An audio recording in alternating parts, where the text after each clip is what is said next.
So this is process of accounting. So in this session, we will be learning about step 2 of process of accounting, that is applying debit credit rules. Now, when you say applying debit credit rules, it has two approaches. One is accounting equation based on dual concept, and second, golden rules of accounting. Now, one thing that is important to remember is, irrespective of whatever approach is followed, the final journal entry will be same. Now, in this session, we will be learning about golden rules of accounting. In this session, we will be learning about what are different types of account, what is a real account and golden rule for real account, what is a personal account and golden rule for personal account, what is a nominal account and golden rule for nominal account, summary of golden rules of accounting, and trick to remember golden rule of accounting. So, let's begin. So, what do you mean by recording of financial transactions? So, recording of financial transactions means to pass a journal entries and then to post those journal entries in the ledger accounts. Okay, so for understanding how to pass the journal entries, we must know what is a golden rule of accounting. So, golden rule of accounting are the specific rules which are required to be applied while recording the financial transactions in the books of account. That is, these rules need to be followed while passing journal entries. Okay, and there are different types of rules for the different types of accounts. So let us first understand what are the types of accounts. So basically there are three types of accounts. One, real account, second, personal account, and nominal account. Now we will understand what is a real account, and we will also understand what is a golden rule for real account. So let's see what is a real account. So real account includes account of all assets. Assets used for the purpose of the business. Okay, so basically these assets can be divided into two types. One is tangible assets and the other one is intangible assets. Okay, so tangible assets means assets which can be touched or felt physically. For example, we have land, we have building, furniture, machinery, cash, etc. Whereas intangible assets means those assets cannot be felt or touched physically. Now this includes your goodwill, then your copyrights, patents, then your trademarks, etc. So all these are intangible assets. Now let us understand what is a golden rule for real account. So golden rule for accounting for a real account is debit what comes in and credit what goes out. Okay, so say suppose this is your business and this is your asset. Say for example this is your land. Okay, and you are purchasing a land. So land is coming in the business. Okay, so when the asset is coming in the business, you have to debit it. Say suppose you are paying cash for the purchase of land. So your cash is going out of the business. So you have to credit when the asset is going out of the business. In short, if you say in other words, you have to debit increase in asset and credit decrease in asset. Okay, so if you see this example, okay, this is your business, you are purchasing a land. Say you are purchasing a land worth rupees 1 lakh. Okay, and you are paying it in cash. Okay, so your journal entry will be your land account debit 1 lakh to cash. To cash means you are crediting. Whenever you are crediting the account, you will write to cash account 1 lakh. Okay, so this will be your journal entry for the purchase of land in cash. So the rule for real account is debit what comes in, credit what goes out. In short, debit increase in the asset, credit decrease in the asset. Okay, now the next.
Now, as the name itself suggests, it is an account of a person.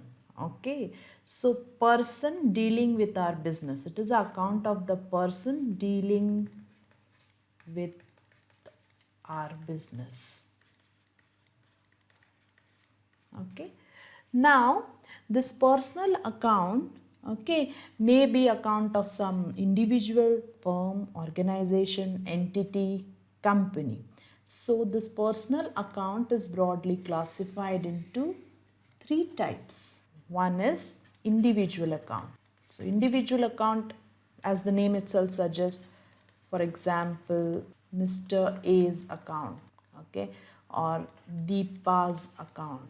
Then next is artificial person.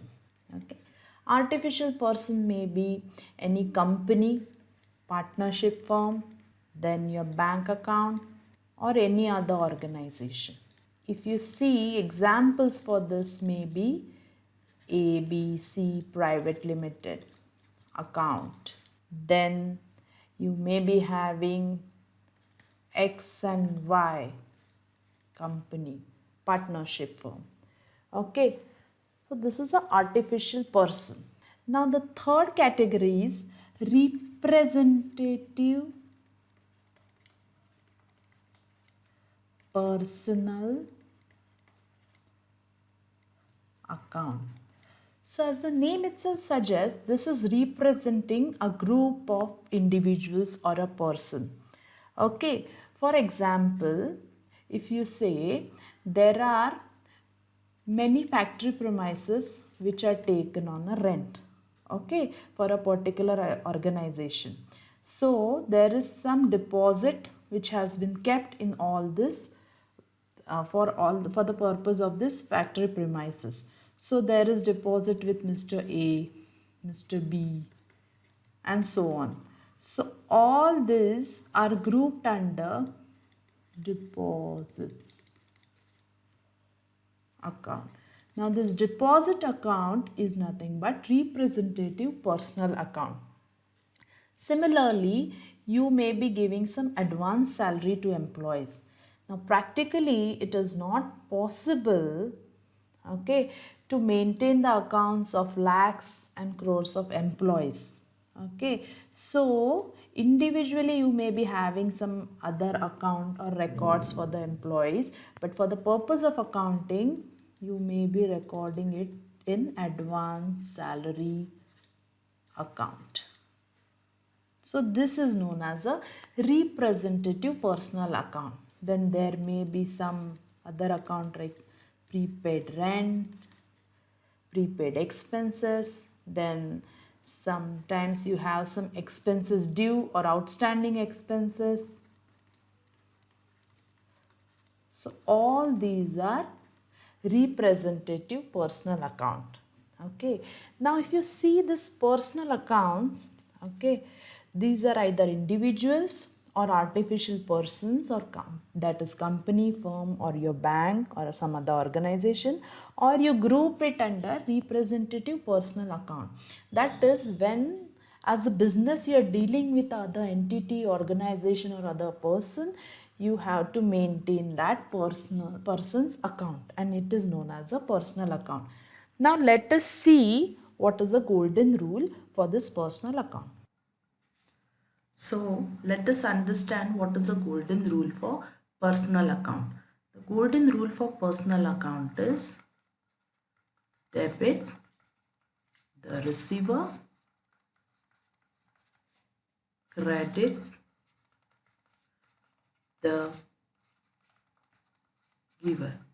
So in this case, the receiver means any person who is receiving goods, assets, or cash, that is money in any form. Okay, so either goods, cash, assets, or services. Okay, from our business, he is known as a receiver. Whereas a giver is a person who is giving us either goods, assets, or money, or services. Okay, so the debit the receiver. So when a person is receiving either goods, assets, cash, or services from our business, we have to debit the person. Whereas when a person is giving something, that is either goods, assets, money, or services to a business, we have to credit the person. Debit the receiver, credit the giver. So let us understand this. Okay, if any other person is receiving money, stock, services, or asset from our business, then that other person is having obligation, okay, to either pay us back in the form of goods, assets, or cash, or services in exchange of whatever goods, assets, cash, or services we have provided. Okay. Similarly, whenever we are crediting a person, okay, who is either giving us goods, services, or money, then we are obliged to either make payment in the form of money, goods, and services to that other party. Okay, let us understand this. Okay, now this is our business.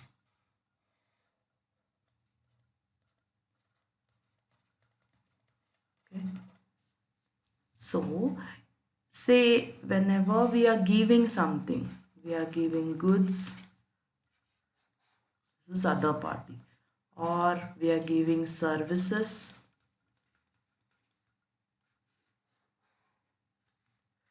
okay, or we are giving some money, okay. So today either we have given some goods, services, or money to other parties. Say this is Mr. A, B, C. Then this A, B, and C will have obligation to pay us back. Okay. It may be money, goods, or services in exchange of whatever goods we have provided to Mr. A. Okay. Similarly, whatever services we have provided to Mr. B has an obligation to pay back either in money, goods, or services in exchange of these services that we have provided to Mr. B. Similarly, we have given some money to Mr. C. Now, Mr. C has obligation to return this either in monetary terms or by providing some goods or services in exchange of this money given to him. Okay. So, what is happening here is we are giving some goods, services, and money to other person, right? So, and we are obliged to receive something later from this other person. Okay. So from the point of view of business, all these are our assets. Okay. Since we have given them either goods, services and money, and they are obliged to pay us back. Okay, so as per our business, we are obliged to receive something from them. So currently they are assets. So usually they are also known as short-term assets or current assets. Okay. Now, say if Mr. A is giving us back money for the goods which are sold to him. Okay, so whenever he has given back money, he is a giver and we are the receiver. That is, our business is the receiver. So since he is a giver, we have to apply this rule, credit the giver. Okay, since he has given us money. Okay, similarly say Mr. B gives us money in exchange of services provided to him. Again Mr. B becomes a giver. Okay, then Mr. C, we have given him some money. In exchange of that he gives us goods. So Mr. C becomes a giver. Okay, so what has happened now? When they pay back to us in the form of money, goods, services or assets, then what is happening is we receive the payment. So what happens is either our cash balance will increase, or if they are giving us goods, our stock will increase, or services, that is our expenses for the purpose of business, will increase. So what is happening, that assets will get reduced since they are paying us back, okay, in future. So what is happening here is that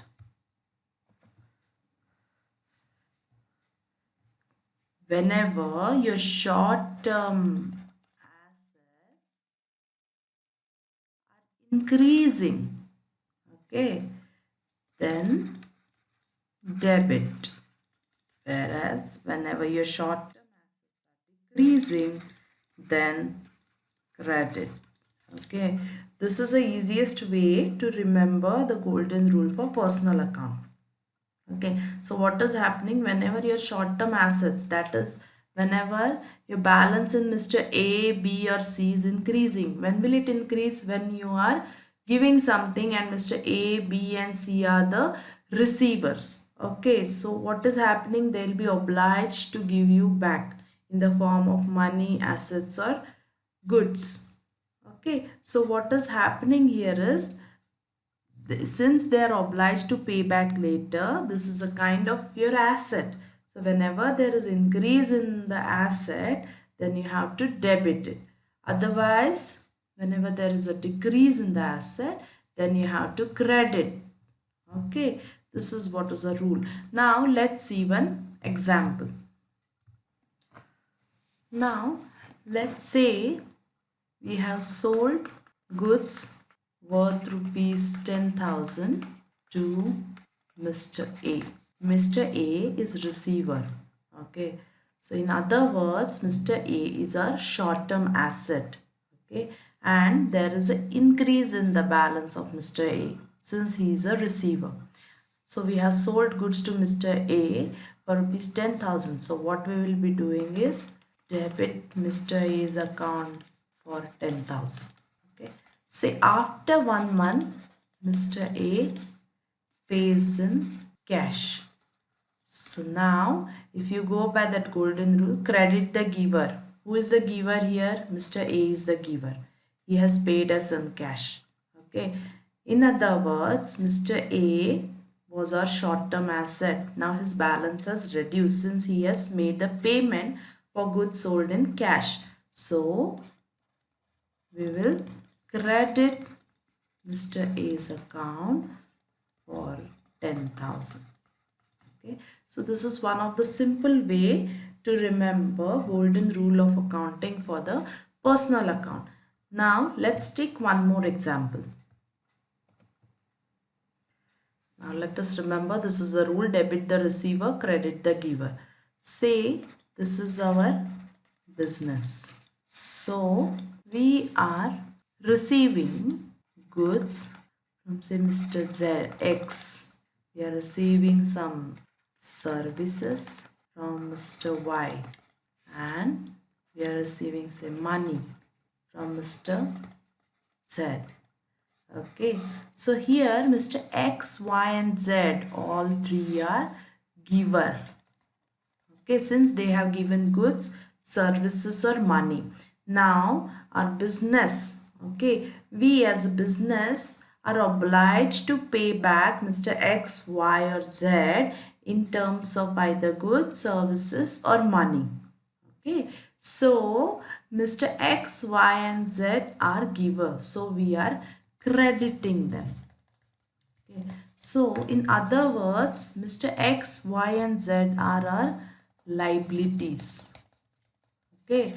So currently they have provided us goods, services and money, and we are obliged to pay them back in future. So they are our liabilities. Okay. So in other words, what is happening is, whenever there is increase in liability, you have to credit. Okay. Now what will happen is, later on we will pay back. Say Mr. X we have paid back in cash, Mr. Y we have paid back in cash, and Mr. Z has given us money, so we have given him back goods. Okay, so now what has happened is, Mr. X, Y and Z has either received a cash or goods from us. So as per the rule, debit the receiver, they are the receivers, so we have to debit their account on payments. Okay, so in other words, what has happened is, balance in Mr. X, Y and Z account has reduced. So whenever there is increase in your liability, we have to debit. Okay, so this is one of the way to remember what is debit the receiver and credit the giver. So in short, what is happening is, whenever there is increase in liability, we have to credit. Whenever there is decrease in liability, we have to debit. And whenever there is increase in short-term asset, okay, we have to debit. And whenever there is decrease in short-term asset, we have to credit. Okay, now let's see one example here also.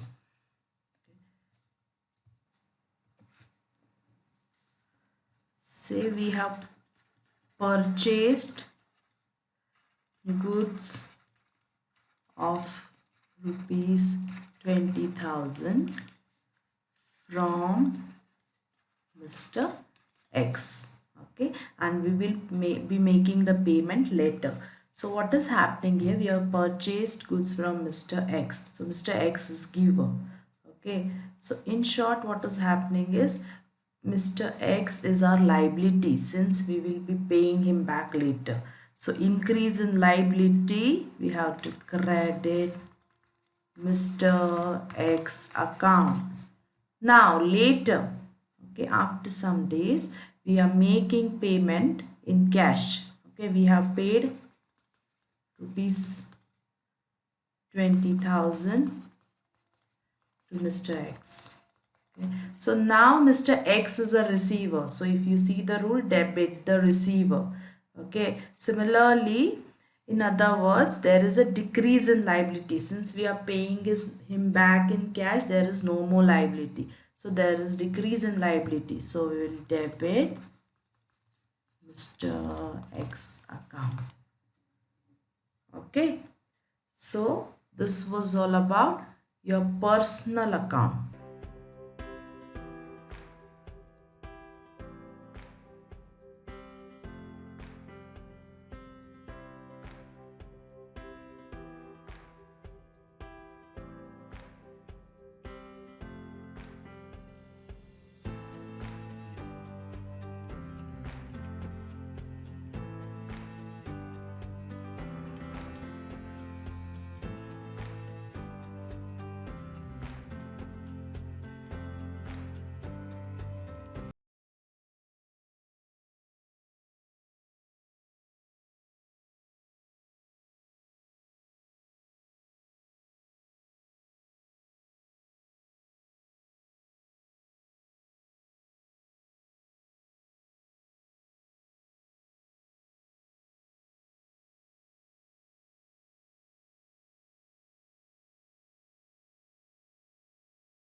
So nominal account will include all your income, profits, expenses and losses account. For example, your sales account is a nominal account, okay, since it's an income.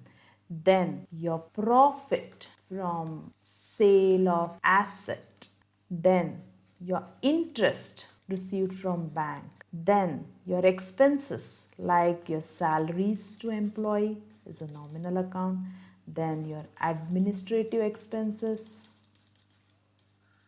is again a nominal account, rent paid is a nominal account, then if you have loss due to fire or something, then it's again a nominal account. Then interest paid is a nominal account. Taxes paid is again nominal account.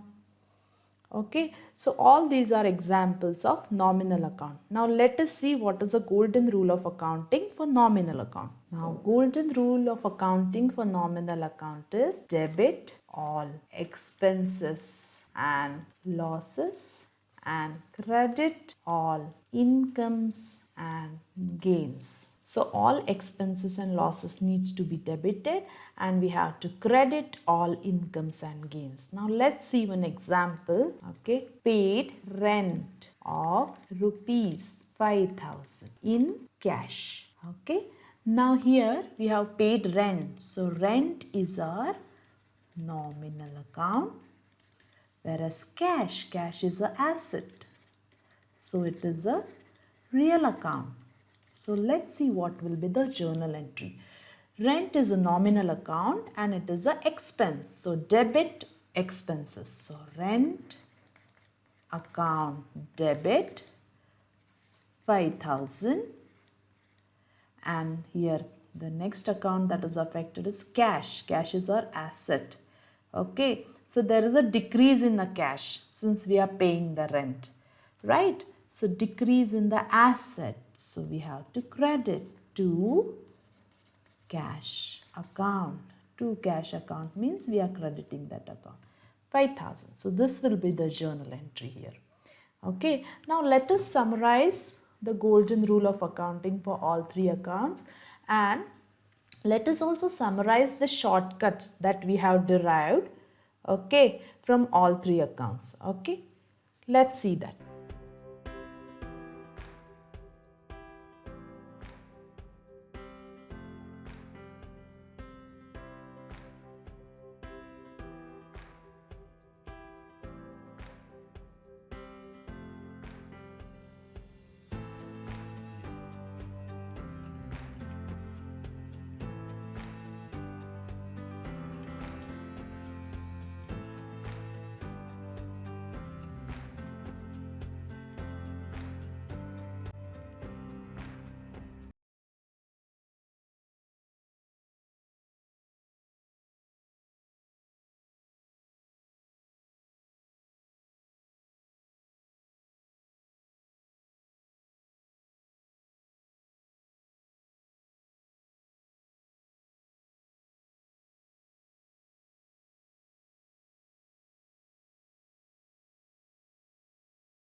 Golden rule of accounting. So for meaning, what is a real account? Real account means your tangible and intangible assets. Then rule for debit is debit what comes in. Rule for credit is credit what goes out. Okay, then for personal account means your person, that is individual, company, firm, organization, or you also have representative personal account, that is account representing group of persons. For that the rule is debit the receiver, credit the giver. Then you have nominal account which includes your expenses, losses, incomes and profits account. Now for this the rule is debit all expenses and losses, credit all incomes and gains.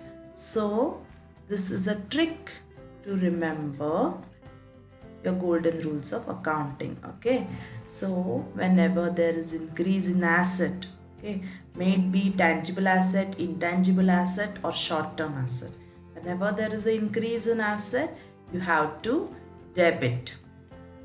Okay, so whenever there is increase in any expenses, you have to debit.